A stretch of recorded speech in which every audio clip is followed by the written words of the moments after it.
দৰ্শকীসকল, মই অন্য এটা ভিডিঅ'লৈ সকলোকে স্বাগতম জনাইছোঁ। সপোন শিৱসাগৰ মাইনা আহোম ল'ৰাই দেখিছে এখন গাঁৱৰ পৰিৱেশত থাকিলে কিমান কষ্ট হয়, সেয়া সকলো এটা মধ্যবিত্ত পৰিয়াল নাইবা এজন দুখীয়া মানুহে বুজি পায়।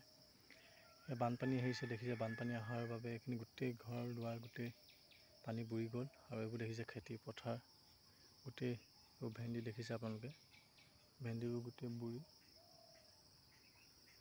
গোটেই পলস পৰি গ'ল।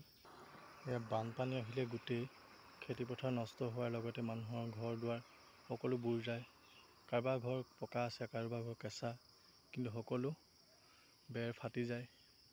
কাৰোবাৰ পিছফালৰ গঁৰাল হাঁহ কুকুৰা সকলো উটি যায়। দেখিছে এইজন দাদাই ইয়াত এইটো ঘৰ দেখিছে আপোনালোকে, এই ঘৰটোত ধুনীয়াকৈ খেতি কৰি ইয়াত বাৰীত ধুনীয়াকৈ উপাৰ্জন কৰি আছিলে, কিন্তু এতিয়া সেই পানীৰ তলত বোকাময় অৱস্থা দেখিছে।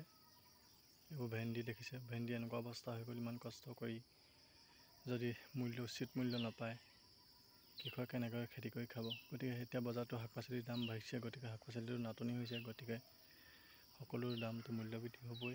দেখিছে আপোনালোকে এখন গাঁৱৰ দৃশ্যটো, দেখিছে এখন গাঁৱত,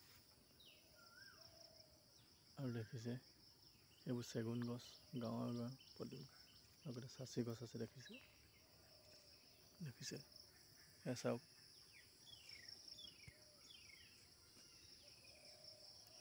সুন্দৰ দৃশ্য গাঁও এখনত।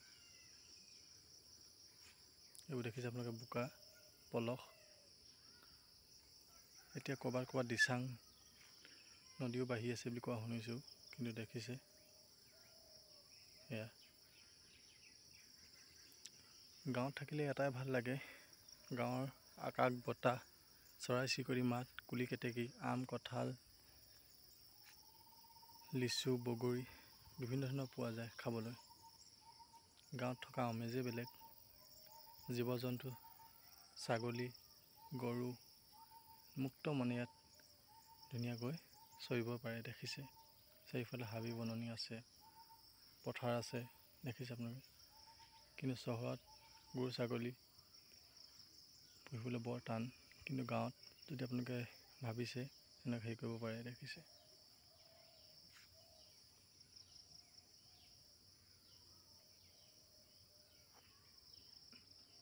এখন সুন্দৰ দৃশ্য গাঁৱৰ, দেখিছে আমাৰ গাঁওখন।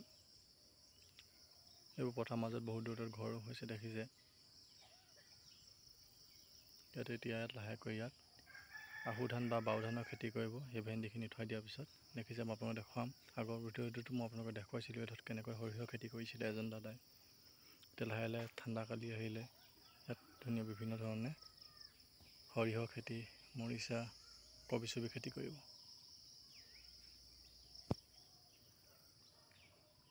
যদি মোৰ ভিডিঅ' চাই সকলোৱে ভাল পাইছে, লাইক কমেণ্ট ছাবস্ক্ৰাইব আৰু শ্বেয়াৰ কৰিব নাপাহৰিব, যাতে নতুন ভিডিঅ' সকলোকে দি যাব পাৰোঁ। শেষত এটাই সকলোকে ক'ম, সদায় সুখত থাকক, আনন্দ কৰি থাকক, হাঁহি মানে ফূৰ্তি কৰি থাকক। জীয়াই থকা দিনবোৰ যেন সদায় কৰ্মই আগবাঢ়ি যাওক, আৰু তাকে কয় সপোন শিৱসাগৰ মাইনাই। আজি মই গাঁৱৰ পৰিৱেশৰ পৰা বাই বাই।